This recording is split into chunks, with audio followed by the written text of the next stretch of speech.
Hello, everyone, and welcome to the final bit of 24-hour sprints that we're doing with friends. Neva's 24-hour sprints. We have her. Nikki, there's a kitty cat. It's We have. Hello Kitty in a Godzilla outfit. Oh, it's so cute. I love that. McDonald's is doing a collab, like toys. Okay. So it's Hello Kitty characters in Godzilla outfits. That's amazing. I love that. Hello and welcome. We just came over from Nell's channel. If you're just now joining us, looks like most of the people here we know.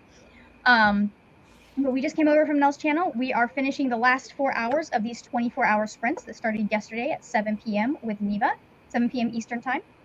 And I have friends, so if they would like to introduce themselves, Paco, do you want to start, and then we can? Yeah, I'm Paco. We can have the main conspirator, the captain of the ship, can introduce themselves. I'm Paco from Bad Witch Books. I mainly read fantasy.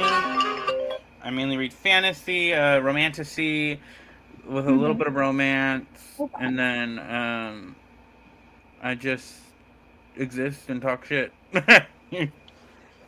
I mean, whom amongst us doesn't exist and talk shit? Anyways, Neva, would you like to introduce? Oh, real quick, Paco, do you have anything at the top that you want to plug? My TBR for the Mystic and Magical Readathons are out on my channel. It is just dropped yesterday. So if you want a chaotic TBR, check that out. Doing the Necromancer path. Oh, amazing. Have you ever done the Magical Readathon, Margaret? I have. I usually will, like, do a TBR for it. Like, I did it, the last time I did it, like, full on was, like, 2 years before it needed to change, right? Went real hard for it then. You can find me. I probably should private those videos because I am wearing my regalia for my house. Well, she's made it very D&D now. Yeah. I have been, like, keeping up with it, like the videos and stuff, and I'll usually do, like, a TBR for it, but I have yet to actually follow through with that TBR, despite the best of intentions. So, but that is Paco's video, if you guys would like to check it out during sprints or at any other time. And Neva, would you like to introduce yourself? What are we up to today? I'm Neva. We do vlogs and diamond painting and sprints. You're like, girl, I'm here. What do you expect me to be up to? Right. And then of course we do 24-hour sprints once a month at the end of every month, except December, because no one has time for that with all the family shenanigans that most people have to do. Okay. Will I read today? I need to. I need to get it. I need to listen to more of Not for the Faint of Heart. I did listen to, like, a big chunk of it when I was on by myself, because, like, what else did I have to do at 2 o'clock in the morning? So, like, I'm not gonna be mad at myself if I don't read a bunch more today, but yeah, that's what we're doing. I'm also gonna work on the diamond painting, which is this one. Here, I'll show you. Nice. Oh, interesting. I'm doing it for my dad. He decided he liked it, so I was like, okay, great. But there's like, it's rounds, but it's taking me forever because there's, like, so much confetti. Like, the sand or whatever the hell he's walking on is just, like, 12 different colors. I feel like I've had cross stitches that are like that. It's really annoying. But I think it's because this one is based, like, off of an actual, like, painting, because it's a Thomas Kincaid. And so I think because it is based off of, like, an actual painting as opposed to, like, a drawing or something, like a lot of them are. It wasn't made for diamond painting, so they're having to, like, so when they adapt rendered it, it just spit out 50 colors instead, because it is 46 colors, which I feel like is a lot for how small it is. Yeah. I am currently, I think what's going to happen is I'm going to go, because I want to finish my Age of Empires 2 game. So I think I'm going to go, number 1, get food. Um, you know, I've eaten like 1 cup of yogurt today, and I should probably not starve myself. I should probably like have a real lunch. But this is a consistent problem on weekends because I start working and doing stuff and forget that food exists. But and then I also am working on The Faith of Beasts by James S. A. Corey. And I don't know what else I'm gonna do today. We'll see. I think we're gonna play games with my brother later this evening. Ooh, But what are you gonna play? I don't know actually because we haven't chatted about it. Because usually what we play is Baldur's Gate or we play Slay the Spire. So I don't know that we've decided which game we're gonna play. But I'm trying to talk his girlfriend into joining us, and I need to message her about that. What's the age difference between you and your brother? It's not a big one, right? It's like 3 years, 3.5 years. Okay. Yeah, I'm 87, he's 91. For a minute, I thought you meant you're like 87 years old, and I'm like, no, that's not what she's saying. No. Yeah, he was born, so it was really funny because he was born almost exactly where my mom used to celebrate my birthday, because my birthday is December 27th. So you're a Capricorn? I'm a Capricorn. I am a Cap Aries Cap, if that means anything to you. Paco's like, that makes sense. I am a Pisces, Aquarius Moon, Virgo rising. Yeah. So, but me and my brother were 16 months apart. Nice. Well, at least your mom got a little bit of a break. Yeah, but she wanted it. She wanted to have like kids close to each other so that we could watch each other. That was not my experience, although I tried. I do believe I tried to be the mom, according to my mom. But she was like, "You are 3 years old." No. But yeah, they I think they tried to have us closer together, but that just didn't work out. Yeah. So. Not what fate had in store. Yep. The biological processes aren't always cut and dry. So, but hello, Flo. And we have a Glinda. How is everyone? What are we up to? Please let us know. Hillary's here. Hello, Sadia. It's been a long time no see, everybody. Tennille's here. Some more hellos. I have a bunch of things to accomplish, then shower, then go to the movies. Coyote versus Acme. Maybe some audio while doing chores. I'm so happy they released that. I knew that they'd released it. I didn't realize that it was in theaters. Now release Batgirl. Truly. That is my hill I'm dying on. Release Batgirl. That is my villain origin story. Me and Warner Brothers owner to the death. Like, I think it really is going to depend on how it fits in with what they want to do. But like, they fully filmed it, right? Like, it's fully filmed. It was done. Done. Yeah. And that's annoying. It looks so good. She looks so good in the Batgirl outfit. And I've seen the picture, yeah. I'm so mad. That is my villain origin story. That is the reason I hate the Snyder Bros. Also, I just hate the Snyder Bros because they're awful. Yeah, but also like Tom Snyder. No hate to him, like personally, but like his what Zack he wanted. Snyder? Yeah, Zack Snyder, Tom Snyder. Zack Snyder. But what he wanted to do with the Justice League movies was crazy. Yeah. I understand the vision that he wanted for his version of DC. The thing is that his version of DC is not the main continuity. Like, it didn't mesh with the main continuity version. It was much more like an Injustice, like Elseworlds kind of inspired version of DC, which is interesting. Like, it was interesting to see the more paranoid aspects of Batman. Yeah. Because I don't think we ever really get into that or like critique it as much as we could. However, and I enjoy Justice League. I hate his fans. I do too. I sustain myself on Zack Snyder fan tears. On the fanboy tears sustains me. Yeah, it's always like, and I didn't even hate Man of Steel. I didn't either. I will say that's not my Superman. No hate to Henry Cavill. I just don't like that direction they went with Superman. Again, it was a different version of Superman. Yeah, like my Superman is very much our current Superman. I think they did a great job with that. I saw that. I loved it. I need to go see Supergirl now. It's good. Um, It's good, but if you've read the comic it's based off of, you're going to be disappointed. I have not. So So watch the movie. I'll be, I will recommend the movie, that comic though. That's an amazing comic. Even though I don't love yeah. Tom Taylor as a writer, really good comic. Tom Taylor, I don't dislike him, but he does have his issues, right? He should never have written Wonder Woman. I'm still mad about his Wonder Woman run. Yeah. Don't don't get me started on that run. I didn't even read it, and I'm so mad. I've seen critiques of his stuff. Like, I mean, to be honest, my favorite comic writers are like Jeff Loeb and Darwin Cook, who is no longer with us, sadly. But that's because they're some of the best writers to handle my favorite character personally, Selena Kyle. Like, I would recommend reading. If you still haven't, and I'm gonna like push this till you do. Catwoman, Lonely City. I need to read that. Okay, hold on. You know So what we're good. doing right now? Hello. We are going to get to everyone in the comments. Julie is here. Hello. What we're doing right now is I am going to get on my library's website.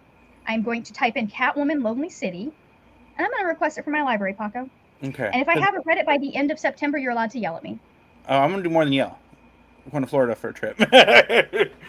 Oh, really? You should let me. Well, if you're going to be close. No, to me, I'm saying I would go to Florida on a trip to hit you for not reading. Okay. I don't have Florida money yet, but it's gonna take a minute. Yeah, it's gonna take a minute because I have to place a hold and I'm gonna have to do interlibrary loan. But so I'm not going. Such a good. It's very like Old Man Logan, but for Selena Kyle. Yeah. Is it like? How close is it to like the Frank Miller Batman? It's not. It's not that world. It's not. It's not that vibe. Basically, what happens is, this all happens before, like right when the comic starts. There is a fight, an explosion happens. Batman and Joker die, and Catwoman goes to prison for it. And then she gets out, and she's doing one last fight. Friends.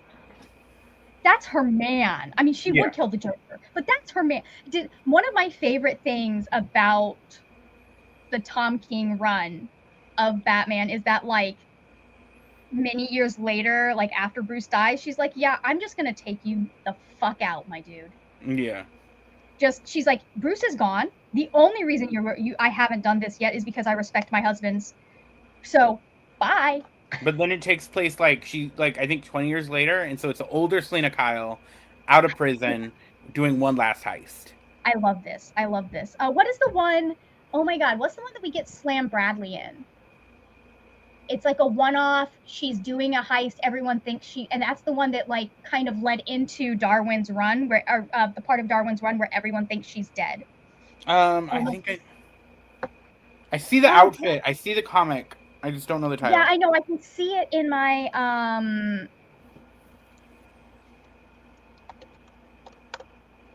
it is no. Is it this one? No, it's not that one. No, because he's introduced Selena Catwoman. I've read it. I may have to do. I have read it. I know because I like it's a good one. It was one of the like ones before they started the new era of Catwoman. I will have to find it because it's in my Goodreads somewhere, but Goodreads takes a hot minute, so I will have to find it when we do our first sprint. One of my favorite contemporary comic book writers is James Tyven the fourth or fifth. I forget what his number is. Yeah. But his Justice League Dark is so good, and I really like the relationship that he has, Zatanna and Wonder Woman have, like friendship. Yeah. Oh, so they bring that back? Yeah. They have Wonder Woman and Zatanna team. Because Wonder Woman leads the Justice League Dark team, and Zatanna's there with her as like the second in command. And they have a really good friendship in that one. My favorite era of Catwoman was the series 3. Which is my favorite era of Batman is the Batman same version of Batman is the Batman we see in the series 3 Catwoman when she has a kid. Mm-hmm. It's so adorable if you haven't read those comics, but she and Zatanna do end up working together and like making up, because this is post Infinite Crisis when Okay, then like, that makes sense. if people don't know, part of what happened with Infinite Crisis is Zatanna fucked with Selena's mind, and Bruce was like, "The fuck you did what?" And that is why that entire storyline happens, because he's like, "I can't trust any of you fuckers." Yeah, it's because Zatanna. It started with the Dr. Light shit. Yeah, she Zatanna was. basically lobotomized Selena, or tried to. Yeah. And so Selena basically is like, "I'm calling you up for a favor. I need these people to forget my daughter exists." Which, in certain continuities, that daughter, Helena, is Bruce's daughter as well. Huntress. Yeah, she ends up becoming the Huntress. In the continuity, Helena Bertinelli is a completely different character with a completely different backstory, who is the Huntress. But like, that was so far has been my favorite era, although I do love the wedding era. I love, God, that whole Rebirth era was so, for Batman at least, iconic. Wonder Woman had a really good Rebirth era because they brought back the goat for her. And which one? What's his name? Steve? It's Greg Rucka. One of the best. Oh, Greg Rucka. Okay, yeah. Greg, I love, yes, yeah. I'm remembering all of these names. So I need to catch up on the new Catwoman comic, because I was liking a lot of what they were doing. I like her as a writer that was writing her. What's her name? Lauren Allred? No, Teenie Howard. I love her Excalibur run on X-Men, where she leads the magic like team led by Betsy Baddock, the former Psylocke, because they finally fixed. I don't know if you know the Psylocke whole weird situation with that. I do. I might. So, quick crash course onto Psylocke as an X-Men character. Psylocke was originally a British woman, the twin of Captain Britain, who was a mutant, and there was this whole event happened with X-Men where like they get teleported to something, and basically Betsy and this Asian woman, what's her name? I forget her name at the moment. They swap bodies. And then the Asian woman in Betsy's body dies. And so, for the longest time, Psylocke, who happened to be X-Men's one of their most premier Asian character, has been a white woman inside this Asian woman's body. Up until from like since the was it the 80s? Like since the 80s up until like 2020, or like 2019, they finally separated them. Psylocke is now the Asian woman, and Betsy Braddock is Captain Britain now. Yeah. And they had and Teenie Howard wrote the she didn't separate them, but she wrote the comic where they talk about it and they like handle it nicely. Glinda says, going to finish reading this Ain't Our First Rodeo by Liara Tamani. I'm on page 290 of, you are so close. That's like 28 pages. Then switching to a novella. Very nice. I have not eaten anything. Please eat something.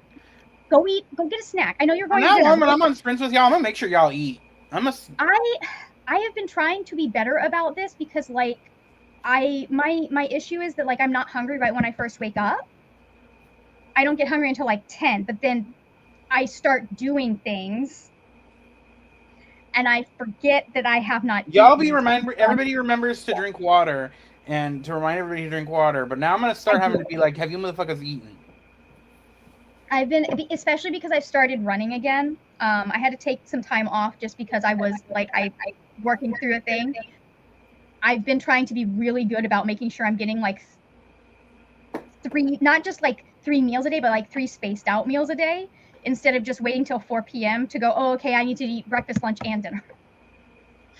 So, oh God, Rebirth Angry Ridge Older Selena was Chef's Kiss. I need to read that. I've read like the beginning of that, and I know parts of it. I need to read like the full Batman Catwoman thing. Hey, how are you? I'm finishing Wolfborn by Team Kingfisher and then go to sleep. How are you liking it so far?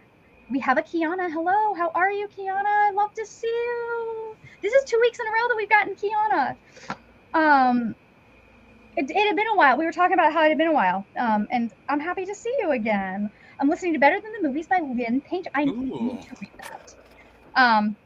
Oh God, Paco, my September is going to be so interesting, because so much of what I pulled to from like There's so much romantasy and romance. Okay, because you're talking about wanting to talk about romantasy. I'm so down to have that discussion of Oh, romantasy oh yeah, yeah, versus romantic yeah. I fantasy. think we should probably put a pin in that and have that discussion in the after we've had at least one Yeah, no, sprint. I was assuming. I was just saying. I wanted to keep that Yeah, forefront. yeah. That was. I think you were watching that vlog. At some point in that vlog, there's like a 10-minute thing where I'm talking about, like, or 5 minutes where I'm talking about romantasy versus fantasy romance versus all of that. Um, oh yeah, I'm sad. It's actually really cute. My second Lynn Painter book, amazing. I Ooh. love it.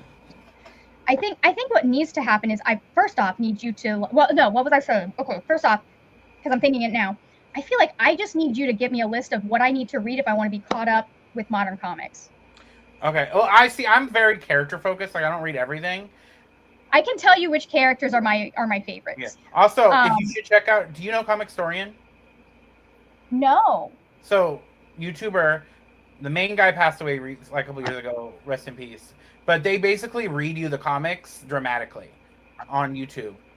Oh, very nice. And they Very have nice. these great playlists, and it's not done bad. Like it's actually done pretty good, and that's like where I get like some of these events that I've been reading. But I can definitely tell you certain character runs to look up for. Yeah, yeah.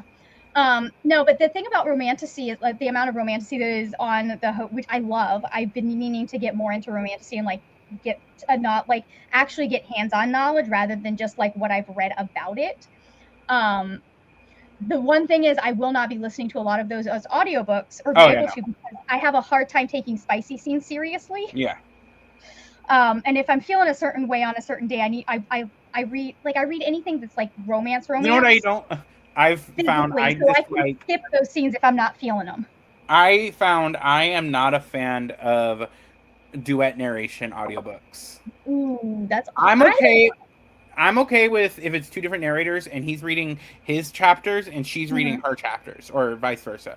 Wait, there are What people I that even don't like is when it's her chapter and then his voice appears for the guy's lines.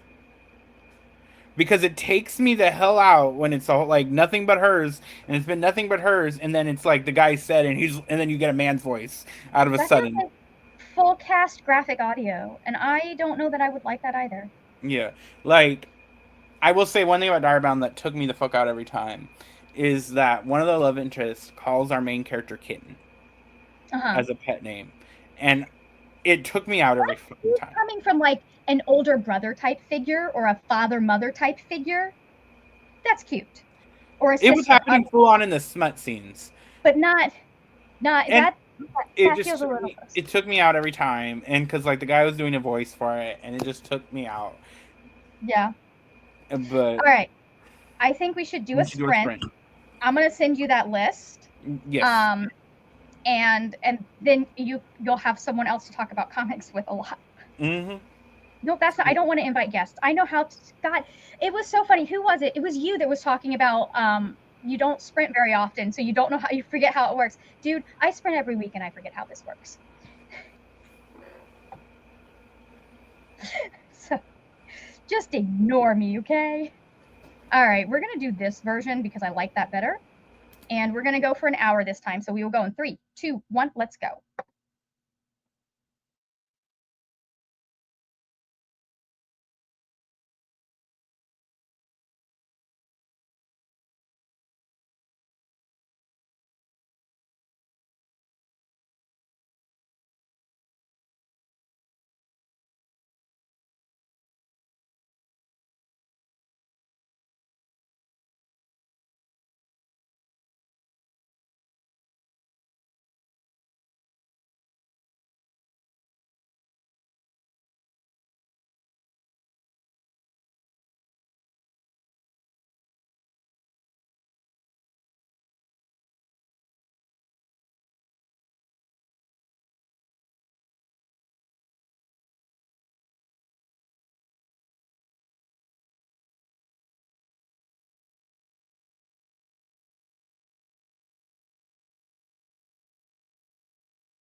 Welcome back, everybody. How did we do on that sprint? I am figuring out where exactly.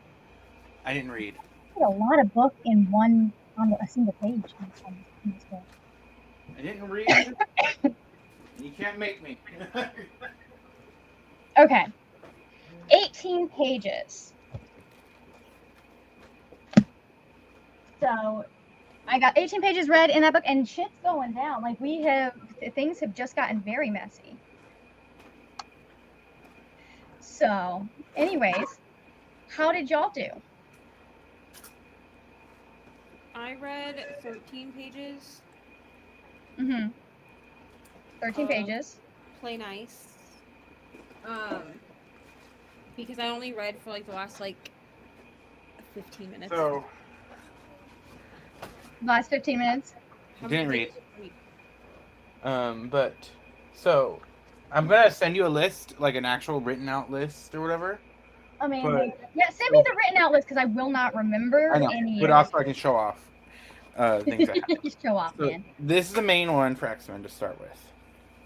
Oh, I've been seeing that one because that's Krakoa, right? Yeah, this is the beginning of the Krakoa era, and the best part about this is a jumping on point for X-Men because, like I said, they give everybody amnesty. They bring they have a way to beat death. It's just really good. This is the jumping on point. It's House of X, Powers of X. Nice. I've been seeing people bring that one up because, like, people have been talking about how messy Xavier is. Yeah, I mean, Xavier is one of the characters I would fight in a fist fight, but he's not the messiest character in it. And actually, the main character of this arc is Moira McTaggart. I know Moira. So there's a retcon revelation about Moira in this book. That's really good. Love it. I love. Here's the thing: is I love Xavier, but I do believe it is entirely because he is played by. And that man, oh god, he is one of my child. Like, there is something about the Next Generation cast that, like, I just am attached to them. But hi, I read 26. I think my issue with Xavier is he is the embodiment of respectability politics. Very nice. I love that. I love that. 26 pages, you said, Ari? Yeah. I counted for her. Aww. Good job, Ari. And then I pulled out the Nightwing comic I had for you. Am I crazy for thinking at some point, like, Xavier and Magneto's relationship is based on MLK versus Malcolm X, right? Stan Lee always said that, but Stan Lee, love him, did not write them that way. No. Chris Claremont is the one that did it, and it's a lot more nuanced than that. Like, that's kind of like... Because it does kind of remind me of, and there's more to those conversations, but it does kind of remind me of those conversations. But I can also see Stan Lee being Stan Lee. And when Stan Lee wrote X-Men, when he was the one that wrote the X-Men, it was the beginning, and it kind of sucked. Chris Claremont, the father of X-Men, is the one who, like, made Magneto and Charles, like, who they are today. And it's more of a Jewish lens to look through for those two. I am very aware of that.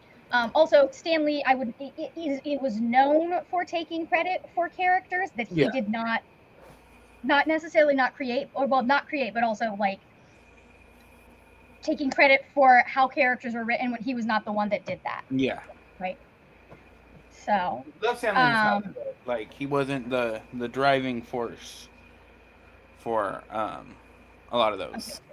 Real quick, you want to let Neva, because I'm trying to see what's going on with Neva's sound. You want to try talking, Neva?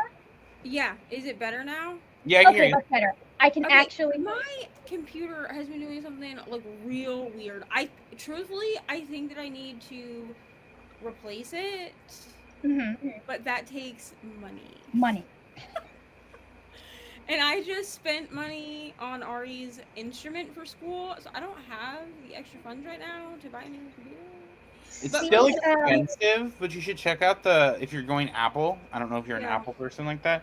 They came out with the Neos, the Neo laptops. That's actually what I'm looking at because they are So my biological father used to work for Apple, so usually when I have an Apple question, I go to him and I ask. And it seems like the Neos, because they are like, even though they're like the like I guess like the Apple like budget laptop or whatever, they seem to have everything on it that I need. I don't need, like, I don't even have a Pro now. I have an Air Yeah. from Yeah. like Let me get rid of the 2020, banner. I think, is when I bought it. Because it's not quite as old as Ari, but when I started podcasting, I needed a better laptop, so I bought a MacBook Air. And I mean, it's done what it needs to do. But truthfully, I don't need it to do much more than like run The Sims and stream and edit my videos. Like, that's really it. So yeah, I've been looking at the Neo partly because it comes in colors, but also because it's just a cheaper option. Hmm. And Mhm. I don't need all of the bells and whistles. I'm on the Neo right now. I have the Neo. Okay, yeah, Um, I just don't need like, because my biological father was like, oh, you need to spend $1,000 and get a Pro and blah blah blah, and I was like, for what? For what? I said the only see? Pro thing that I have from Apple is my iPad, which also is from like, I don't know, 2020, Mhm. 2018, something like that. Um, and truthfully, I would stick with an iPad Pro only because I do all of my digital journaling and planning on it. And so it does, graphics wise, it is good and I do utilize Yeah. it. If I don't have my laptop with me, I will use it to edit video and things like that. Yeah, that makes sense. And my editing software does run better on the Pro iPad, but and I like the size of the Pro also, which fine. But Well, I it's don't also need like your main Pro. media thing, right? It's what? It's your main media It thing. is, yeah. So That makes I sense. use my phone. My phone does a lot of like my okay, does a lot of my audio booking and my like streaming if Mhm. I'm just watching like YouTube or whatever. But I like all my games and stuff are played on my iPad. Like games and then all of my journaling and planning. But I don't need a top of the line laptop. My Yeah. laptop very rarely leaves my house, to be honest. I've thought Um, about just getting a desktop, except that I know that as soon as I do that, for some reason I'll need to take the computer out of my house and then I'll be irritated that I don't have a laptop. Which is why I've stuck to a laptop, is because then I do have the option of it being portable. Because in the same here. winter and stuff, sometimes I do take it to the library with me since Yeah. YouTube is my main job right now. To edit and stuff just to get out of my house, because while being able to do social media as a job is great and luxurious and whatever, it's also isolating. See what you're when you go to because you're starting college classes next year. Yeah, so in spring of 27. They may let you. They may have a check with your college because they may have a program where you're able to check out Yeah, computers. I am going to find out, because I do know that the college I'm going to is just like the district, like the school district here, and they run everything off Apple. The only thing they don't run off Apple is any classes that are specifically graphic design that have to do with um like Microsoft. Hmm. Um but I know that Apple runs their thing, but that ends like at the end of September. I'm not going to have money for that by then. Um, but I am going to reach out and find out if they have some kind of rent to own, or like I can borrow a laptop or something like from the school itself, or a discount or whatever. But eventually, like, I am going to have to replace it. I just wasn't planning on replacing it until 2027. Hmm. Well, So it's right around the corner. right. So, but like, I wasn't planning on replacing it until like the summer of 2027. Mm. Um, just because I was like, well, if I can make it through the first like semester of my college classes, then by September, Apple will run, because you know Apple always runs like their thing, their student They're thing, where you yeah. can Hmm. get a discount You usually get a discount off of either a laptop and or an iPad, and then you get something for free. I think this year it's like a laptop or an iPad, and then you can get like AirPod Pros or something for free or for a discount or something. I don't really care about the headphones, to be honest. Um, but yeah, I am gonna find out because I do think that she just needs. She's at least 6 years old at this point. So Yeah. my laptop. That's limping along like the one that I'm on. Yeah. Lauren has joined us. I am reading The Honeymooners by Krista. Is it The Unhoneymooners by Christina Lauren? I'm on page 318 of 379, planning on finishing this book today. Fur and Feathers Fiction also joined us. I'm reading You Are in Native Land for Arc August. Who is the author of this? Because I would love to add this to my TBR. Kiana says, falling asleep. I'll be back. We'll see you when you're back, Kiana. 50% of the Red Winter and took a short nap. Naps are good. Okay. And then it got to page. Is that the queer one, Red Winter? The Red Winter. Let me see. I do not know. I haven't heard of it before. I think. Oh, that's so. Cameron Sullivan. I really. Yeah, I think it is the queer one. It's got like a thing on it, a monster on it, kind of thing. Yeah, with antlers. How are you? Yeah, how are you liking that one? Because I have that and I need to read it. I also loved The Unhoneymooners. The only thing is that you have to.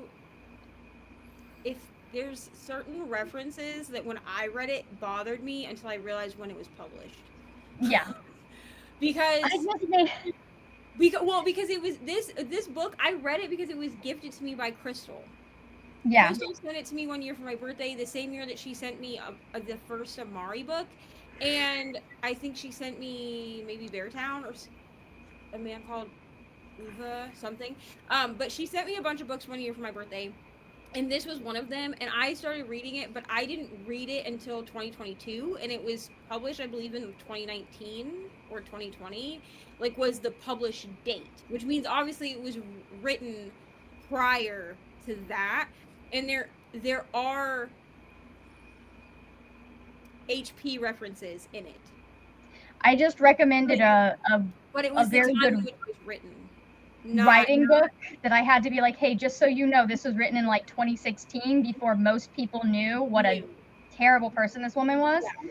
So there's going to be a lot of references because it's an easy touchstone. Yeah, and I have literally read this book like 6 months after I found out because I was never a Twitter person.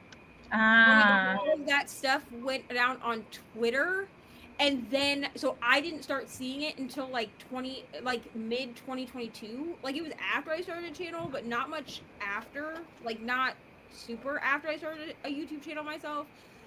That it started showing itself like on Instagram and Facebook. Yeah. Which at that time was where I was. I didn't see the stuff, and then I had to go research the stuff through Twitter because I was never a Twitter person. Yeah. Like I had a Twitter, but I didn't utilize it like a lot of people did. It is like it's one of those things that like you don't realize how online, like how much you have to either be online or know someone who is affected by certain things. Right. Because like there are people who will join the book community even now and be like, wait, what? Because they didn't know because they weren't there when it happened. Well, because I even had like my house still like in my bio of like Facebook and everything like that. Because I said that out so fast. Because I didn't know that was going down. And it actually took the magical readathon being changed for me to be like, well, why is this being changed? Because I was that person that was like, I was doing magical readathon like every year. And then when it changed, I was still doing it, but it got very overwhelming for me very quickly. Yeah. And not because I don't think that G did a great job. I think that she does. I'm kind of like you, Margaret. Like, I still follow the videos and stuff. I just don't, I guess, actively participate, but I do know what's going on with it. It just got very overwhelming for me where I was like, okay, I can do this, but then I won't be able to do anything else. Just because of the energy as an ADHD Yeah, autistic that's what person, I end up running into. I Hi, knew that if I was going to do it, I would have to put all my energy into it. Fair. Thank you for joining us, Katie. Was searching up some reading smart videos to help me concentrate and not scrolling. Thank you very much for joining us. We are actually doing a 24-hour live stream event that started last night at 7 p.m. And we do this. I'll be here every Saturday starting at 11 a.m. next month. Usually I'm here every Saturday at 3 p.m. But we'll be doing this again next month at the end of the month. I read some of Child of Flame, had supper and a shower, and now need to dry my hair and leave in 17 minutes. Thank you so much for hanging out with us, Tenniel. Hey, Ro, how are you? Okay. Do we feel like doing another sprint?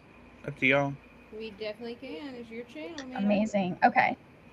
We're going to pop this up, and we will go in 3, 2, 1. Let's go.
Hello and welcome back, everyone.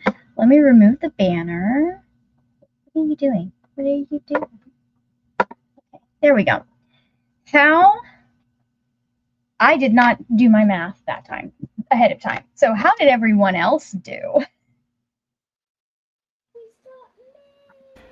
Be right back. Be right back. Okay, we'll see you when you get back. How'd you do, Neva? I read 41 pages in this sprint Okay. for a total of 54 pages. And I also actually read a chapter past what my goal was. Yeah. Because I'm really only reading about my goal is 5 chapters a day. Because I'm reading, with my eyeballs. But I make. He bought them to himself. Never mind. Anyway, but I do require Ari to read for an hour a day, and so our agreement is that if she has to read for an hour, then I also will read physically, like no screens. Yeah, because So, no reading. so in order to fulfill that full hour, I just continued reading Play Nice. Okay. So I read a little bit past what my goal was. So I ended up reading for about half an hour that time and got like 33 pages done, I think. Let's see. 32 pages done in this book. I was gonna vlog this, but I don't know what I'm gonna vlog about. So like what even would I do? I guess I could do arcs. How did your sprint go, Paco? I was reading in my library, which because of work, because I got my library in November. Because of work, the heat, my spring job I was doing where I would come home just too tired for anything, and and not being able to physically read a lot. This is the first time I've really been able to physically read in that room all year. And I got to page 300, so it was relaxing. What was the book again? It's yeah, it's the art for the Espiritu. Yeah, The second book or the third book? This is the second book. Book 2. Second book. Okay, I thought so. Very nice. Very nice. How are you liking it? I'm liking it a lot. Good. The plot is picking up. I wouldn't say it was a slow start because you're getting into it, and this one does a lot more with grief and stuff. Oh and yeah. There was a part where I wasn't crying, but heart, heart. Yeah. Meanwhile, I'm over here just being like, well, this is fucked up in my book. It's really interesting reading James S.A. Corey's work because when you know what research needs to be done to handle the topics that they talk about in a thoughtful manner, you can tell they do their research. Mm-hmm. But anyways, we've also got this weird fucked up kind of potential romance that is happening where we've got this they call themselves the Swarm, and it's basically this hive mind that takes over people's bodies and keeps their memories. And so their memories, they're one of our main characters, but the person that they took over last book was also in love with one of our other main characters. And so now we're having to navigate the fact that they're in a new, they're kind of the Trill in Star Trek, if you guys know that. So now they're having to navigate the fact that they are in a new body and they are still into this person, and it's real weird. Also a little bit heart. So anyways, I took a nap and got to 47% of Better Than the Movies, Kiana says. And Sadia read a chapter and took a shower. Very nice. Very nice. How are you liking your book, Neva? Gesundheit. Thank you. I am enjoying it. Which book? The one I was reading in the last sprint? The one you were just reading. How is that going for you? I am enjoying this. So for anyone who doesn't know what book that is, it's this one. Yes. Play Nice. Oh, I am really enjoying it. I do not think it's going to be best book of the year or anything, but it, like, if I had to rate it, I actually did a vlog update because I am reading this in a vlog, because at this point I'm just doing weekly vlogs of whenever I'm reading. I don't think that it's like a story we haven't heard before. You know what I mean? Like, it's a haunted house book. So, like, I don't necessarily think that it's like Rachel Harrison has somehow like cracked a new formula for a haunted house book, but I do think that she's made it enough of her own thing that it is intriguing to continue reading it. Okay. Because, like, the main female influencer, like, as opposed to just being like someone that inherited a house, right? And she's a fashion influencer, so it's not like she's doing like home renovations. You know what I mean? Oh, interesting. The only thing that kind of gives me pause is, like, I feel like the bisexual rep in this is really weird. I feel like it's almost unnecessary in this book. Yeah. Because it is brought up towards, like, the beginning that she, like, goes out with her group of influencer friends, ends up just being her and this one friend that are, like, left, the other husband or whatever. Neva, you cut out. And she, like, kisses her friend, which, like, fine, like, I like to kiss girls too. But the issue with it is that it doesn't feel super, like, it doesn't feel like it's necessary to me. Does it, like, feel kind of like you feel like it's kind of like tokenistic almost? Yeah, like, it feels like the drunk girls go to the bar and then kiss each other trope, and I don't necessarily love that. And those eyebrows when you said that. Theo, like, does talk about how she is, I guess, I don't know that she explicitly says bisexual, but, like, that's the vibe that I'm getting, is that she is supposed to be bisexual, or there's supposed to be some sort of LGBTQIA plus representation, where she's not super picky about whether she's sleeping with men or women, but then, like, all we see is her talking about men and, like, the size of their friends, if you understand. So it feels very much like she is, like, Rachel Harrison tried to put bi rep in here, relevant or something, which I have definitely read IA plus books where we have good bisexual or even pansexual representation, and they're very much like straight passing couples. Yeah. This doesn't feel like that to me. Does it feel like Katy Perry's song? Is that what you're feeling? Yes. Like that's what it feels. It feels like she put it in here to be relevant. That song's a bop still. I'm sorry. It is a fucking bop. Okay. But when you know the story behind it and like how she actually viewed it, it's like, girl. But it definitely is a bop. Okay, I definitely still be playing that song in 2026. But it just feels like she was like, oh, queer rep is actually like a thing that people want, so let me just throw some in here. That's what it feels like to me. And because I feel like we could have completely ex-nayed that part and it wouldn't have changed the story at all.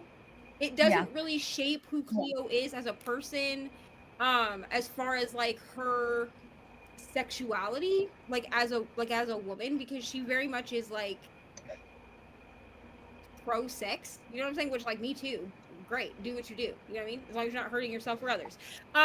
But like, I just feel like the bisexual rep in here, I wouldn't want someone, because I did look and it seems that this is being tagged as LGBTQ. Yeah. Also, to your comment, I did. But like, it got so dark in from the time I asked Neva, what do you think of this book? Yeah, but I I wouldn't want someone to pick this up thinking that like it. I don't Had feel been like the that- representation is good. That makes sense. It's there. Like you could argue for like a readathon or something that it is in the book. Mm-hmm. But I could see someone picking this up thinking that it had queer rep in it, being upset by the representation because I don't feel like the representation is well written. I do feel like Rachel Harrison could have made it good representation. Like I feel like she had the bones to do that, but I feel like tried, it fell to be flat. honest. Is the author queer? That I do not know. I guess I Yeah. could do like a quick search and see. I know she Mhm. like a lot of Rachel Harrison's books center a lot around women, like women and gender. So Because it doesn't seem that she's publicly identified I herself mean, as being queer. I'm not saying she can't write like that. That's not. I'm not. What I'm about to say has nothing to do with like the authors that write these books. She But is if married to a man, but that doesn't tell us. yeah, doesn't mean anything. Right. I don't anything on that. But people who for a prompt, if your book is to read a book with queer rep, read a book by a queer author. Yeah, Mhm. well, that's what I do personally. I think And- that's what people should do. It shouldn't count if it's not. I'm sorry. It's like don't. It's like if you go into a book about black rep, you're not gonna go read a book like right. with a. But yeah, it's like no. Go to So a black I author. will say that according to a quick Google search where I was looking, it seems that she does. It seems that she does write books with queer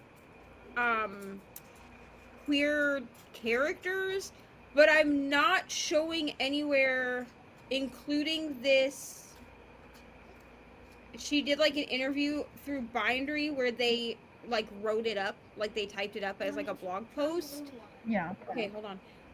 And it doesn't appear that she is like outwardly like that she's out. Yes, If she and is queer.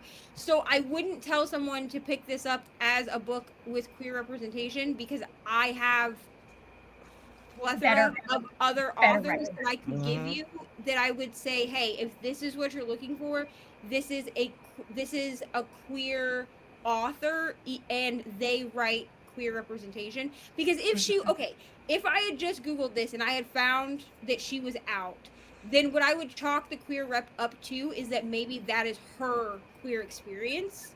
Mhm. Because I don't judge anyone else's queer experience. My queer experience has been, in reality, much easier than my black experience. Okay? So Mhm. I don't judge anyone else's queer experience because everyone's is different.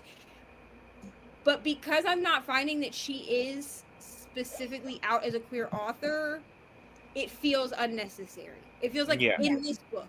I don't know about any of her other stuff because I haven't read it. It's one of those things where it's like you would have like if they weren't going to do it well, they might as well just not done it at all, right? yeah.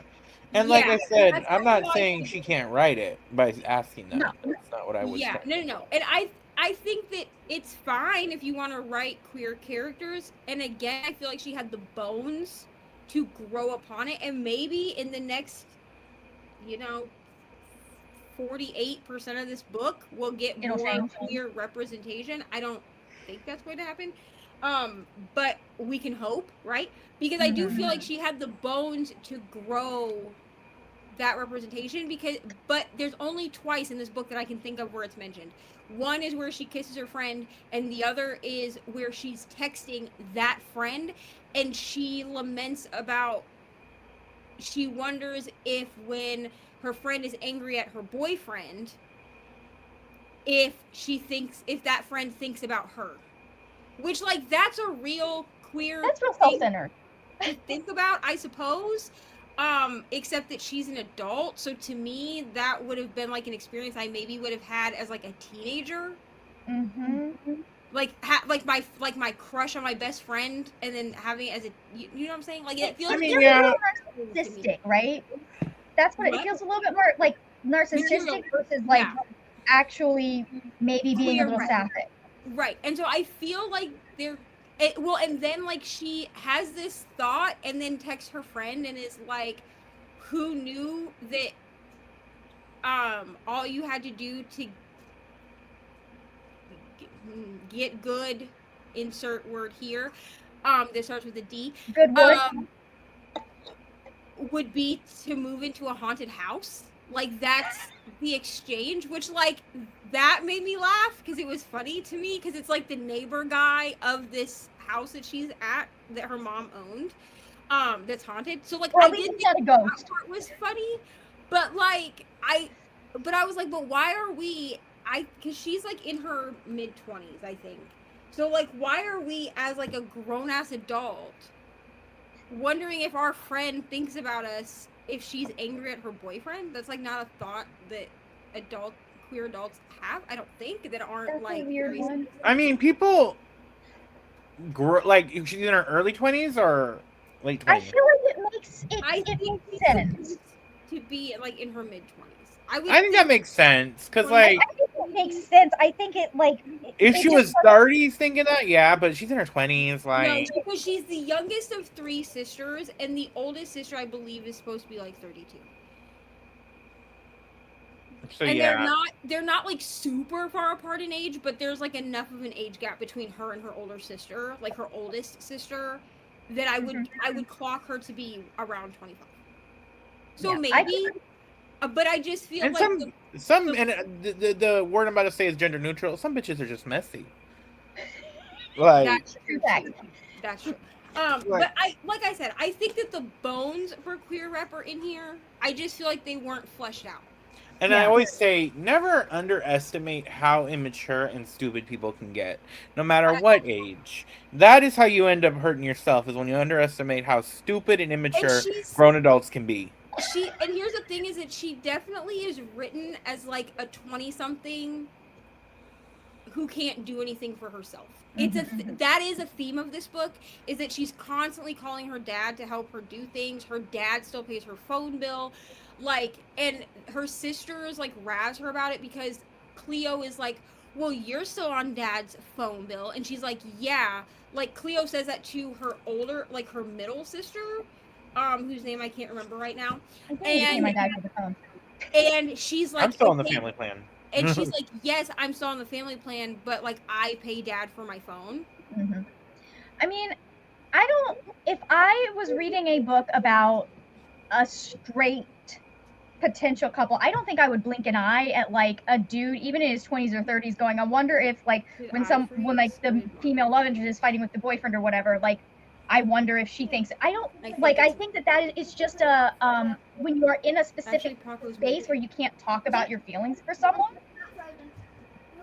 that feels like a normal thing that you might like, or a thing that is understandable that you might think, especially if like in this woman's case you don't know that you are like, it's not, you don't realize that it's romantic attraction, right?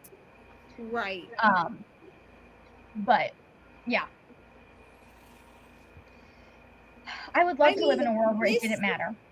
This person that did this interview also, the Bindery interview, like when you Google and you know how it gives you like a snippet of like what you're going to be looking at, it says Rachel Harrison queer owned shelves. So I'm not sure, but like I can't find anywhere where she's, and I'm not going to like dig deep enough to out her, you know what I'm saying? If it's not on their website, if it's not like in her Insta bio, it ain't that like. But like it's Such Sharp Teeth was on Queer Media Review, and I believe that one has queer representation in it. That doesn't mean that the author herself is queer by any means. But maybe she put more effort into it. Right. So like I'm definitely willing. I think this is her most recent release because this one came out in 2025. And I definitely am intrigued to like read other books by her. I think that she writes horror very well. I'm not the library. I'm just not quite on board with the queer rep. If this is the kind of queer rep that we're getting, I personally would not like suggest this to someone doing like a queer readathon or who needs a prompt for a queer you know, like a book for a queer prompt, I would definitely go with like an author you know is queer. This is the kind of book that Kate would try to read. Most of you, I don't think either of you know who fucking Kate is, but it's an Avengers reference. Oh. We had a couple of people in Avengers that like wanted to do the bare bones, and Kate was always complaining about shit. Girl, you don't have to do this shit, man. What? Anyways, shall we do our final sprint?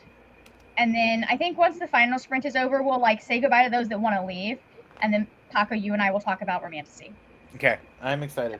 I have not forgotten. I just wanted to get us through No, sprints I get it. first. I get it. I'm I'm ready just saying before we for start, like, I don't want to go whole it. I want to do one day, not a table talk, but a discussion with like the romantasy readers to have like that romantasy book talk. I just find it so interesting, romantasy versus romantic fantasy discussion. So interesting. And that would make sense on your channel too, because you do interviews. So it'd be really interesting to see you talk to other people who I like. want to hang out for this chat. I'm so excited for this. I'm so glad I took a nap earlier. Oh, okay. Let's go ahead. We will do this, and then we will check in, and then we'll just hang out for as long as we want to hang out, either in front of the camera or behind the camera. But let's go in 3, 2, 1. Let's go.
Yeah.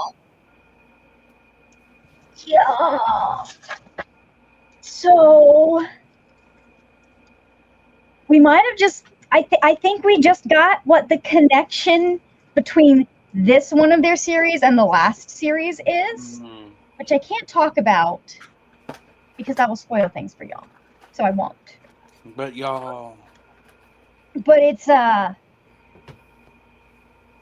basically I do believe this is set several thousand years past when the last series ends, and it is set in some of the intervening time between the end of the book and then the epilogue, if that makes sense. How do we do? I got my page count read for Cemetery Boys. I only have 80 pages left in the book, so my goal tonight is to finish Nightblood Prince, which I didn't finish yesterday, and then tomorrow I'll have Cemetery Boys done. And then I started cleaning my desk because it's been a mess for too long. I had to do that the other day. I was just like, I cannot deal with this any longer. Cannot. So, Neva, you are frozen on my end. Do we have you? Yeah. Okay. I think I might have just been sitting really still. No, you are very No, you're frozen. frozen. You're not You're like talking mid at all. motion. Oh, okay, great. Okay, great. Oh, there we go. You're back. Okay, great. Awesome. How did your sprint go? It went fine. I watched YouTube. I did not read. I'm just gonna be honest. Understandable. But I have. And Ari watched Bluey during that sprint. Nice. And so, yeah, I listened to YouTube and I colored on my iPad. I just didn't really feel like reading, so. That's fun. Did you anything interesting on YouTube or just like whatever struck your fancy? Listen, I started by I watched some Christian reading vlog or something. Listen, I do occasionally watch like Christian YouTubers. Well, not all of them are crazy. I mean, here's the thing. I watch them because I do occasionally read Christian fiction. I guess I don't really share about it like on my channel because I don't know that people care necessarily. But I've thought about, I don't know, because I do identify for myself as being a queer progressive Christian. Like I do read the Bible and like do Bible study and like I do do those things. So I have been thinking about doing like a progressive Christian reads Christian fiction reading vlog. That would be very interesting, especially so I as a child read a lot of Christian fiction. There's a reason that like some of my favorite books when I was a teenager would have been Christian fiction. I have not revisited those because we're going to keep those memories there. Yeah. But I mean, I have a feeling current Margaret would have some thoughts. There's been enough like newer Christian fiction that's come out that has piqued my interest. Yeah. You know? I think that it would be interesting because I'm not. This is really, I mean, someone's going to take offense. I don't necessarily mean offense to these people because I do watch their channels and I do enjoy their content. But referring to fiction as clean or whatever, it bothers me. Like, closed door is fine. No spice is fine. Low spice is fine. I just think it would be interesting. I think I could give an interesting perspective as someone who is very much too progressive for a lot of Christians that I know personally. Because I am queer, first of all, but I'm also very like sex positive. I definitely fall like I follow like Monty Mater. Like I fall like I agree with a lot of what she stands for and what she says. Yeah. Like I did just watch that Jubilee debate thing, and that was Which one? The Monty Mater and what is her name? Allison Best Stuckey or whatever the fuck her name is. Oh, okay. oh God. I- Yeah. I watched that. Well, because here's the thing. My opa always told me that you can't put yourself into an echo chamber. Like you must listen to opposing Mhm. views in order to truly have an opinion about anything.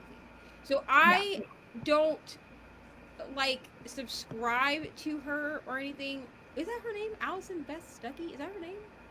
Something Beth Stuckey. I know who you're talking about. My thing is that, like, I do. I have Allie Beth Stuckey. Allie, okay.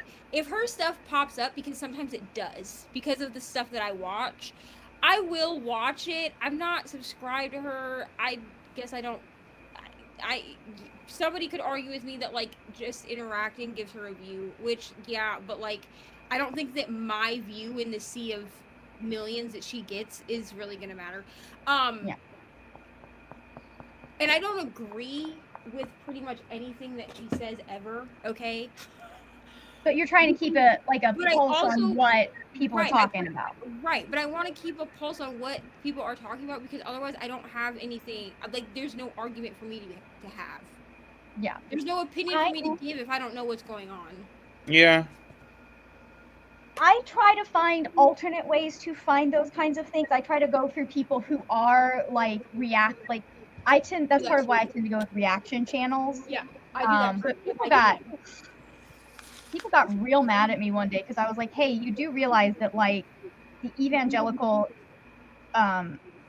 interpretation of the Bible is not the only interpretation of the Bible out there, and acting like that is the only interpretation of the Bible just gives them more power. Like they want you to think that only their interpretation is the most conservative interpretation is the correct interpretation, when there is so much like differing schools of thought, and a lot of like mainline Christianity has been like, oh no, but this was mistranslated.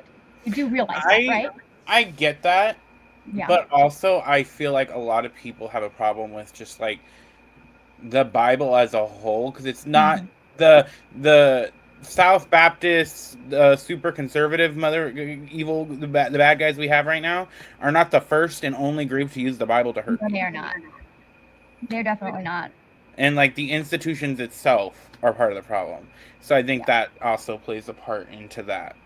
Yeah, and I get to some extent, because it's just, I get to some extent like people who are like, all religion is bad, but also like we have studies about how religion affects society. Yeah. And like I mean, how I'm not one of those it's a positive force when you don't have crazy Christo-fascists in charge of your country. Yeah. And I'm not one of those people that are like all religion. I'm not one of those people. And I'm very much not an atheist, because some of them are just as bad as the uber conservatives. Yes. I think, well, here's the thing, is they will go to atheism, but they will not divorce themselves from that evangelical mindset. Or the white supremacy mindset. Yeah. And so they're out here. Which, I mean, tomato on that, but they're out here doing evangelist stuff just about not having God. So, like, I went to high school with this kid who he was super. Oh, she. Let me correct myself. She was super atheist, but so atheist in a racist way. Like, if a person of color had a religious belief about anything, they were like down talking it to the extreme. Yeah. Like, I remember a teacher was telling us, we were in class, a story about she had a student who I think it was an indigenous religion, or I don't remember exactly what it was, but she had touched their head, and that was a big no for their religion. And so she had gone to a ceremony to like kind of fix it. And the student then went off on a tangent about how ridiculous that was, and I was like, "Can you shut the fuck?" Me in high school, being who I am today, telling them to shut the fuck up. When I was at my church, towards the end of my time there, when I knew I was leaving that church because of the way that they were not openly supporting Trump, but they were kind of hinting, I had to stick up for a couple of my students because they got into a debate with one of the white girls about Trump, and I just was like, nah, girl, blah, like, just like, nope, they're absolutely right. They're what, she didn't believe me, but like, it was just, I was like, girl, no, I finally was like, listen, we're not going to have that discussion here. I'm sorry, I'm not letting you have that discussion here. We're here to do drama. But, Kiana says I made it to 60%. Jen has joined us. I've switched laundry, but only listened to a few minutes of Yellowface. That happens. So good. I'll have to look up Monty because I'm always looking for like. I identify it. The thing that pissed people off was I said I was talking about the fact that I identify as a progressive Christian. I share her stuff on my stories a lot. Yeah. So I'll have to check her out and see what I think. Let's see. I made 52% in my Darling Dreadful Thing, so I managed to read almost half of this book since yesterday. Woo, good job, Hillary. That's amazing. Monty was raised as a Christian nationalist. Yeah. And I don't think, and then I think that she. So was I. I think she did schooling, like, something with religion, like, in college, I think. Mm-hmm. Don't quote me on that. I could be mistaking her as someone else, but I'm pretty sure, like, she does have, like, collegiate background about it as well. And that is the fastest way to get someone to deconstruct is to have them do a biblical, like a theology degree with a study on focus on the Bible. It's very funny. Okay. I'll have to. That's like 3 recommendations. I'll have to check her out. But real quick, because I know people have been here for a hot minute. It is 7 o'clock. I did promise everyone like we're gonna chat a little bit about romantasy, but before we do that, so anyone that wants to leave can leave. First off, thank you so much, Neva, for doing this again. When is the next one? Guess what? I actually have the spreadsheet already pulled up. You're so welcome. Yes. And by pulled up, I mean just like in a tab, but like at least like I don't have to like go find it to open it. Well, yeah. Oh, apologetics is always so fun. Like to like, and I mean that in a sarcastic way. The next one is going to be, if it will load, my God, what is happening? Do you want the date or like the last weekend or? Yeah, September 25th and 26th. Yeah. September 20th. We will be back for 24-hour sprints on September 25th and 26th. Be there or be squared. Yeah, before we head out, or before people start heading out, do y'all have anything you want to plug on your channels? I have linked both of your most recent videos in the description box, but if there's anything specific y'all want to get some love. I mean, because his book is coming out, and I'm going to kind of like re-push it out, reshare it. If you are a fan of Aiden Thomas, I have an interview with him on my channel. Because Cemetery Boys 2 is coming out soon. We did it for Y'all West. So, but it's topical. Cemetery Boys 2 is coming out. Latinx Heritage Month is coming out. Definitely check that out. It's one of my more popular videos. September 15th, right? Yeah, that starts September 15th and ends October 15th. October 15th. Mexico Independence Day, which is not Cinco de Mayo. How do people hear Cinco de Mayo and think that it is in September? Are they? Well, no, people think Cinco de Mayo is Mexican independence. They think that's Mexico's 4th of July.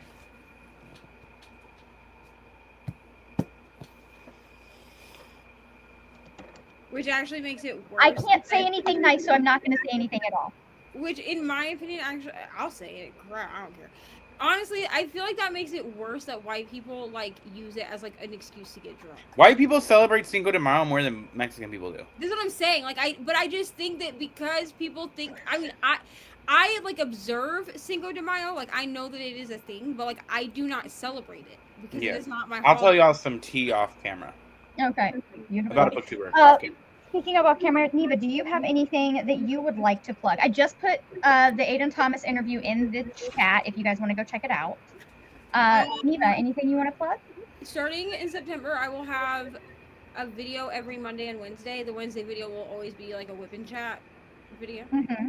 I am gonna post a community tab asking for suggestions on on what people want me to talk about during Whip and Chats to make them just more interesting to like come back to or whatever. So I'm gonna post that later this evening or tomorrow. It will be up in the next like 24 hours. So if people could go and like comment on that, that'd be great. Yeah. And then I do sprints every Thursday morning and every Saturday evening after Nice. Margaret's sprints.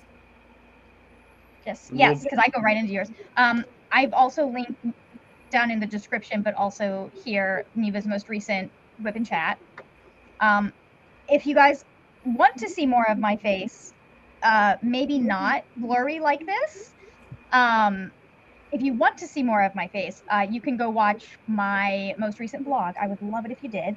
I'm talking about 3 books. I'm talking about Ode to the Half Broken, which is kind of like a cozy sci-fi lone robot against the world kind of thing.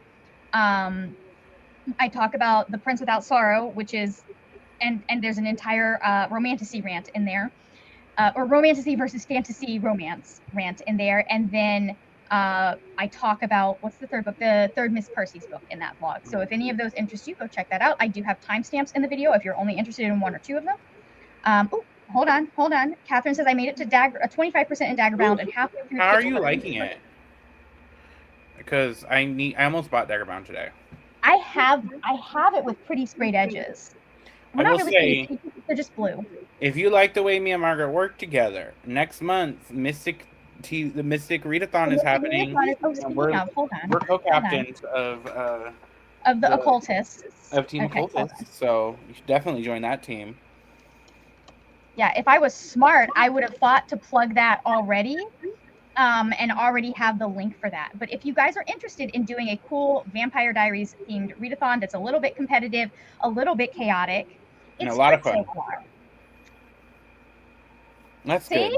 Catherine's got good taste. Let me put this in the comments, Mystic. Go check that out. I assume everyone who is here probably has, but if you're watching this, yeah, and you never know.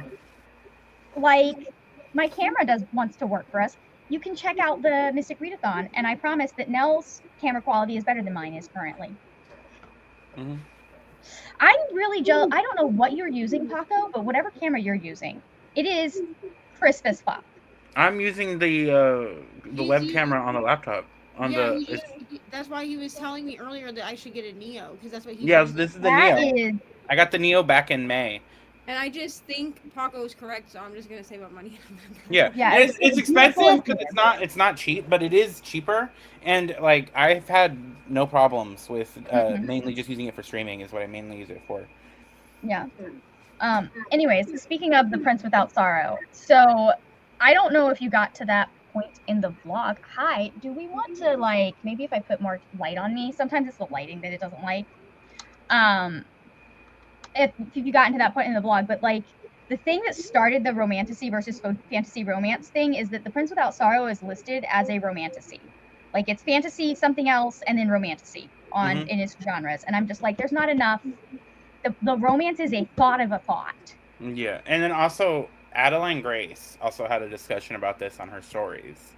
Because her new book, The Wretched Divide, is being put into some romantasy lists.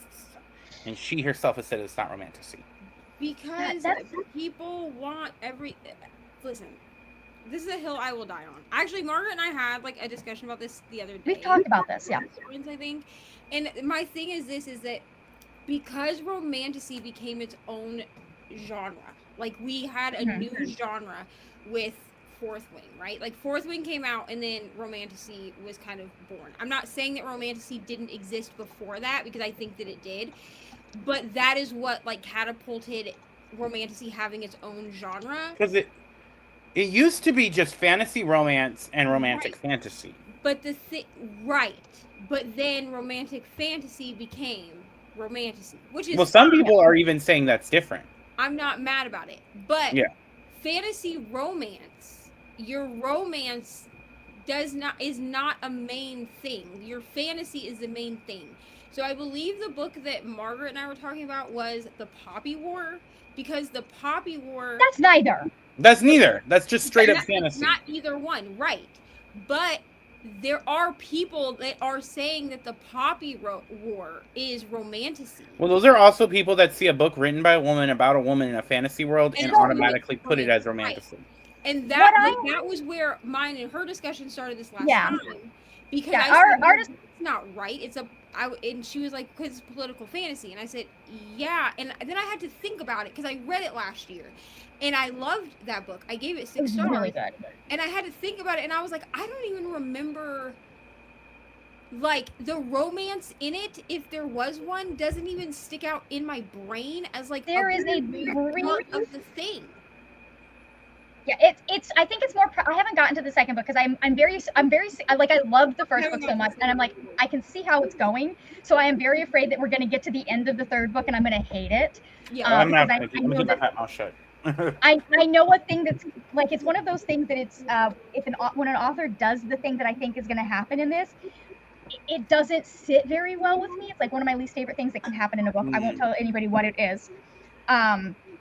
But I do think that our main character's fate, like, it has to do with our main character's fate. And I'm like, I have to be in the right frame of mind to continue on with this series. Otherwise, it will wreck me and I will end up hating it. It And is a lot, and even if you don't have all that part of it, like just reading it is a lot. It's a lot. It is a lot. Well, I read it. So when I read the Poppy War, I was reading it with my friend Sarah, who we read it alongside, like we read it paired with The Rape of Nanking.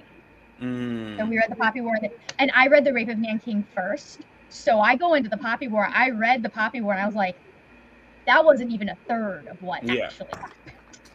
Like, but so here is my issue, because I think that romantasy, like, I love that. Like, I don't think that there is anything wrong with romantasy as a genre. I think that, like, it is filling a need for people who want very romance-centric fantasy.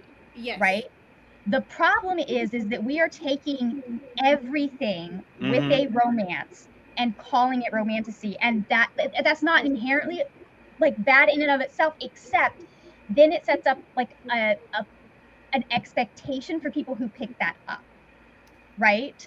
And they're going to end up trying, like, and I just feel like if you're going into something that's like a fantasy romance, or just a fantasy that has a little bit of romance, and you're expecting it to be romantasy, I think that there are people that are going to go into that. If fantasy is not a genre that they read regularly, it's going to lead to a bad reading experience for them. That's why I feel like you have to be super accurate about, or not super accurate, but you really need to think about what genres you're saying something is. And then I feel like, yeah, I agree. There are certain books where I'm like, it does, because genre is a thing that is not like set in stone in a way. Not set. There's very little that is set in stone. Like, I think the only thing that's truly set in stone is if you're writing romance, it better have a happily ever after or happy ending. Happily ever after, it's not a romance. But my thing is like, I am a fantasy romance reader, and I was a fanro reader before I was a romantasy reader, and in fact, I'm still really trying to find my footing in romantasy, because even before it was its own genre, I had trouble with books for a very long time that were being given to us as romantic fantasy, right? Where because I do tend to want the fantasy part of it to be very fleshed out, even if one of our main focuses is the romance. And sometimes with romantasy, you don't get that. Like, it's very much like the fantasy aspects are second thought. They're a subplot. They're not a lot of the time, because, like, so one of the things that I don't think enough people talk about is that romantasy has its roots in another genre, which is called paranormal romance. Yeah. Yes. Like, if you sit down and you read paranormal romance, it has very similar pacing, the way their approach to the world building, character, all of that stuff. They're very similar. And it's just like, at the time, vampires and werewolves were the big thing. And so you had paranormal romance, everything, like, people were trying to write as much as they could in paranormal romance. And you're seeing that same boom with romantasy, because people want that. Fae and dragons. Yeah, but it's moving into less our world with, like, vampires, werewolves, and going into, like, full-on fantasy worlds. And I do think that, like, when you're talking about romantasy, the romance is the A plot. This is something that I was talking about. The romance is the A plot, and that means that when you're talking about world building, you're talking about politics, all of that stuff. If there comes to a conflict between the two, romance should win out. Whereas with fantasy romance, it's the opposite. If there comes to a conflict Right. between the romance in the story or the world building, the political plot, the main plot of the story, main plot should win out. How I interpret it, and it's very similar to what you're saying, but if Yeah. the book, if you take out the romance and the book can't happen, then it's romantasy. Romantasy. Yep. That's So that- how that's how I categorize it too. Because if okay, so for instance, I'm trying to think of like a romance that I read recently. One that Serpent kind and the Wings. Serpent and the Wings of Taco, Red. what's the Danielle L. Jensen book? A Fate Inked in A Blood. Fate Inked in Blood. Fate Inked Blood. Okay, The Fate Inked in So Blood. I actually did just read this. I'm not gonna go into like my thoughts about it or anything because that's coming in not Yeah. a vlog because I lost all the footage, but in a video. We're gonna talk about it in a sit down video. But A Fate Inked in Blood. If I take out the romance parts of that, there's not really, in my opinion, there's no plot. So like that to me was a romantasy book. But when I read, say, I don't know. Have you read Green and Deadly Things? No. No. See, I always take it. My biggest example for it is, even though Rebecca Yarros started with Rebecca Yarros, the true mother of romantasy is Sarah J. Maas. I'm sorry. It is. She is. ACOTAR, Unfortunately. and I hate to give her some flowers for that. But that's ACOTAR is romantasy, but Throne of Glass is fantasy fantasy romance. because I could have taken. I definitely don't and I haven't read all of Throne of Glass. Okay, but the books that I have read, I don't necessarily feel like me personally as a reader, that I'm super focused on the romances. Like, I know that they're there and they're there and they're part of the story, but I could definitely skip those parts and it would still stand on its own. But yes, ACOTAR, there's no way for you to take out the romance and there still be a story. It'll still be a plot. I also wonder if romantasy series struggle, and I think some of them do, because the whole point of a romance book is your characters getting together at the end. Yeah. Correct.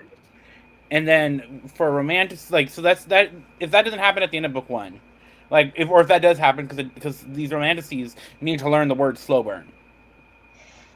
They need to learn.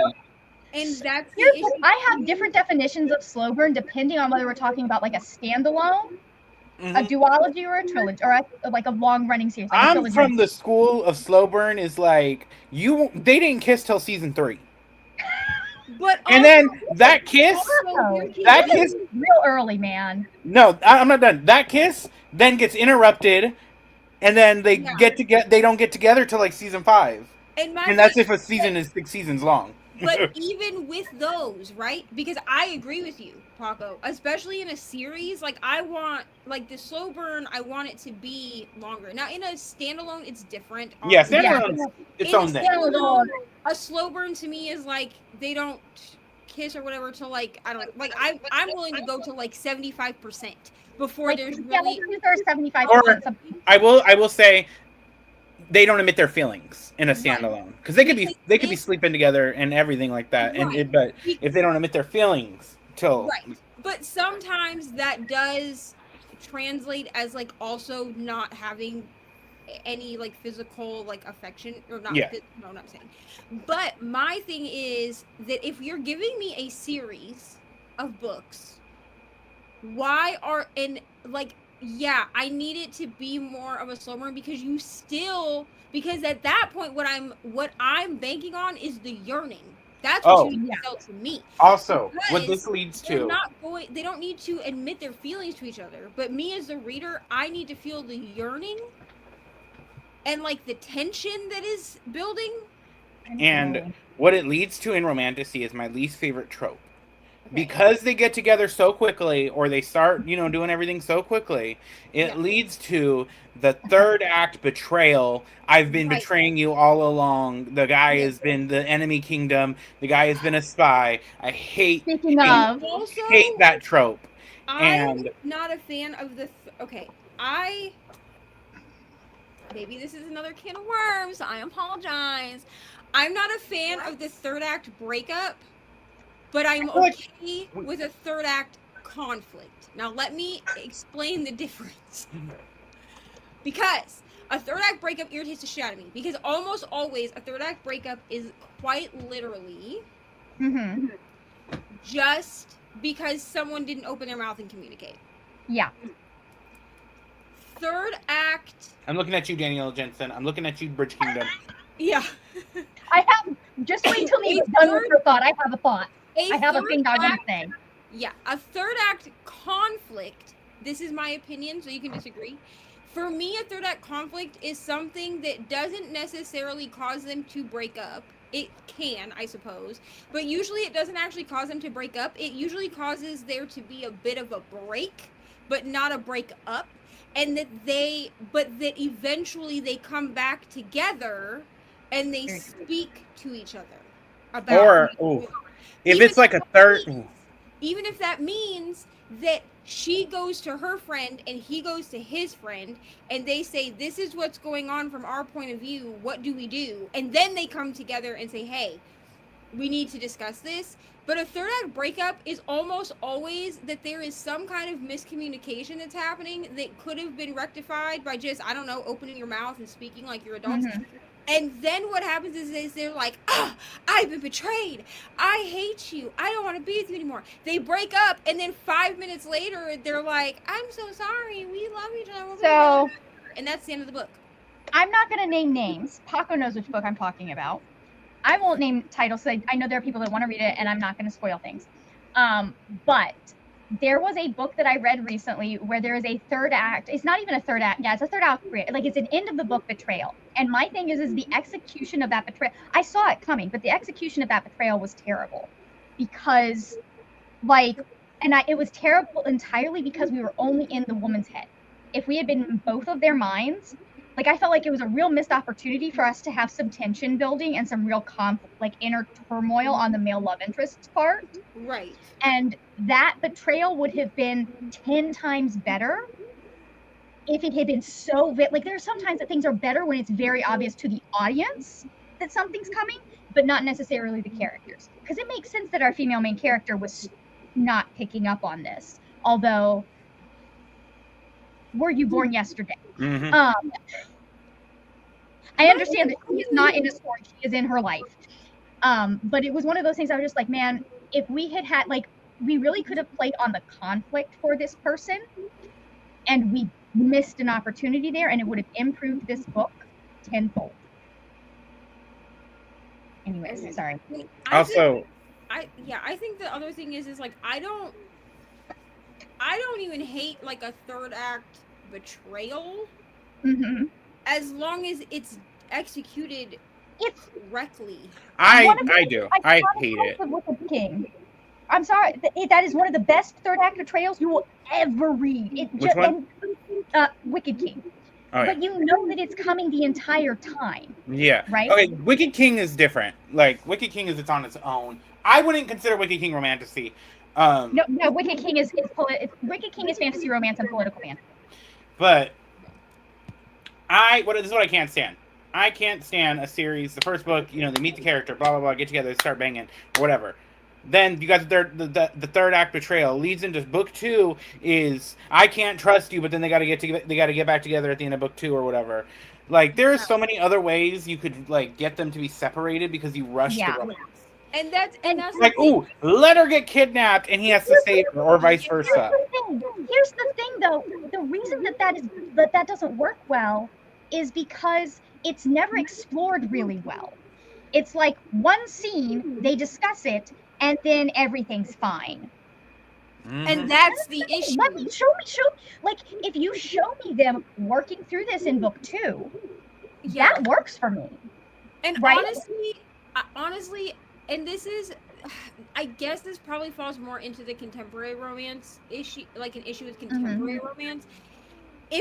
But I think it works here too, is that I probably wouldn't be so irritated with a third act breakup because that can happen in real life. Like some of these Yeah. situations can happen that would result in a breakup. But then you're not going to tell me that there was no work through at all. There was like a surprise party or something, which I've seen happen in more than one contemporary romance, where there's some kind of like setup. I don't know. There's some kind of setup to you playing on my account.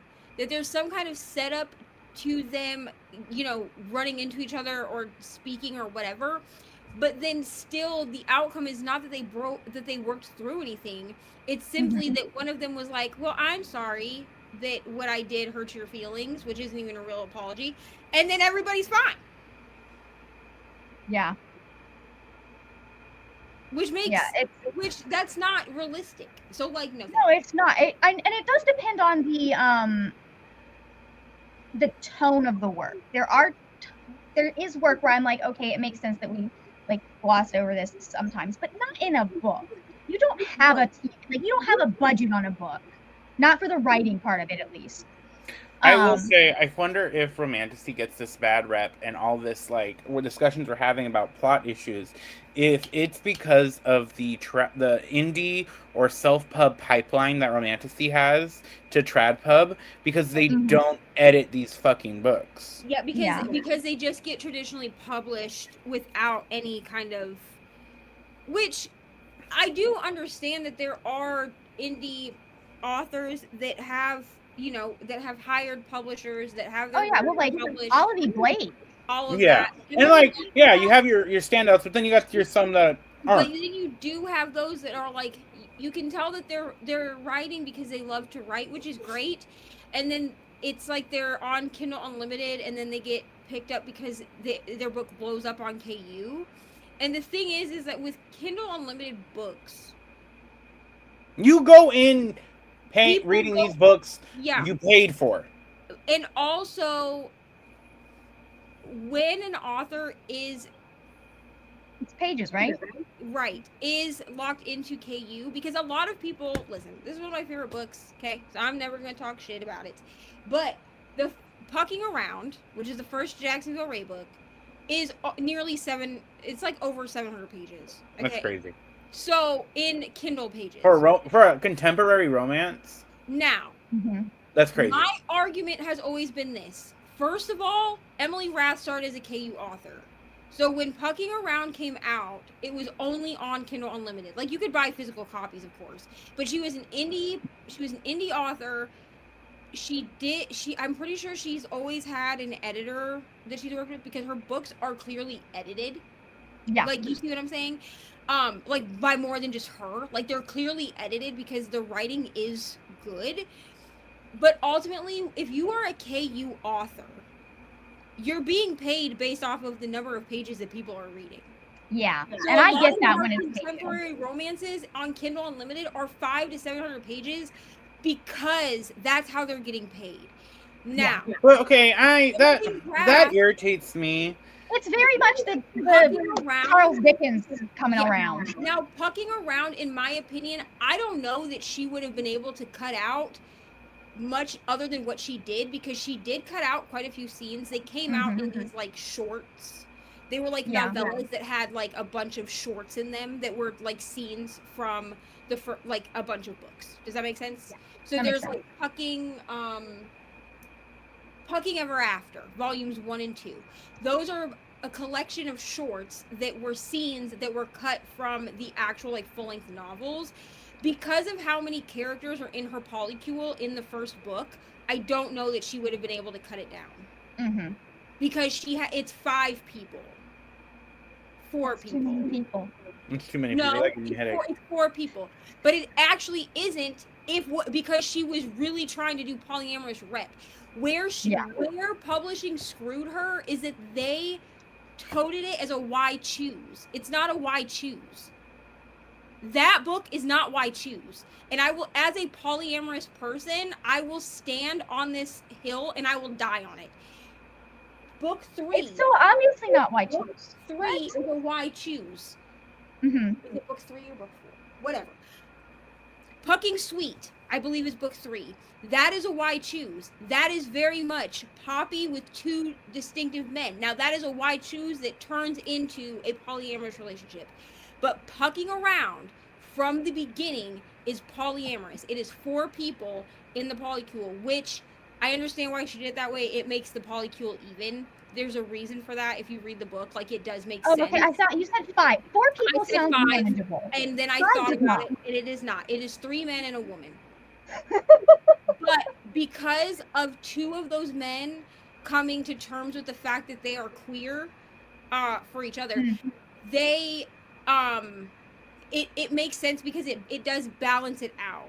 So that in total you have 2 fully, like, legally married couples, but they're all a unit.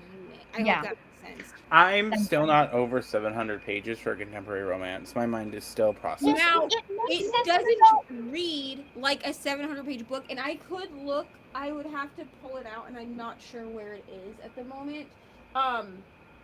Paco, to give you the actual written number of pages in the physical book, because it's not that many in the physical book. In the now, when I read it for a 24-hour palea. It's like it's kind of like wildflowers. When I read it, I pulled it off KU because and I will help you in a little bit. Just play a game that you already know. I pulled it off Kindle Unlimited for a 594 pages. Okay, yeah, but in Kindle pages, better. It's over 700 pages. Okay. Because what I did was back then I was not looking up like the physical page count, because I was pretty exclusively only reading Kindle books. So I pulled it and it was like 792 Kindle pages or something. Yeah. And I was like, this did not read like it would be that long, because it reads very quickly. The reason that books like that are too long for their genre end up being a problem is because a lot of the time you do not have, like, one of the things that most authors consistently struggle with is pacing. Because if you have paced your book appropriately, people aren't going to notice if it's 600, 700, 800 pages, because they're going to be too sucked in to, like, the majority will get too sucked in. I also have, like, kind of different standards when we're talking about indie pub versus trad pub, because I do think that, like, in trad pub you are editing down a little bit more, and I do think that can lead to better stories. It also can, especially when you're getting into like sci-fi fantasy, it can lead to things being cut out that very much need to be in there, which I do think is part of the problem. Like, one of the things that is people are dealing with romantasy is that a lot of the time they're trying to shrink them into like 300, 400 page novels, and they actually would probably be better as like 500, 600 page novels, or like have more room to breathe. But then, like, when I look at indie pub, I'm like, you know what? You don't have a publisher telling you how much you write. However, like, as long as it's well paced and the story makes sense, write however much you want. And I think that's the biggest thing too, is the pacing of it, right? Because like the example I gave was Pucking Around, and it's just because at the time that I was talking about it, it was over 700 pages in Kindle pages. So, and I didn't know what the physical page count was. I didn't own the physical book at that point. Like, I could only go off of the Kindle pages. And the pacing of that book was such that it didn't feel like I had read a book that was that long. Because I was like, there's no way that I read... Because, I mean, I read it in like 4 days. And I was like, there's no way I read a 700-page book before. Yeah. It is less than 500 pages, according to Margaret. Yeah, it's, well, actually, no, it's not less than 500 pages. It is the ebook is currently, I guess the Trad Pub ebook is 394, and then the paperback is 629. Okay, now the paperback is 629 because she put the novella in the beginning. Okay, that makes sense. When it was Trad Pub, now I do have the original Trad Pub, or I have the original it's Trad Pub.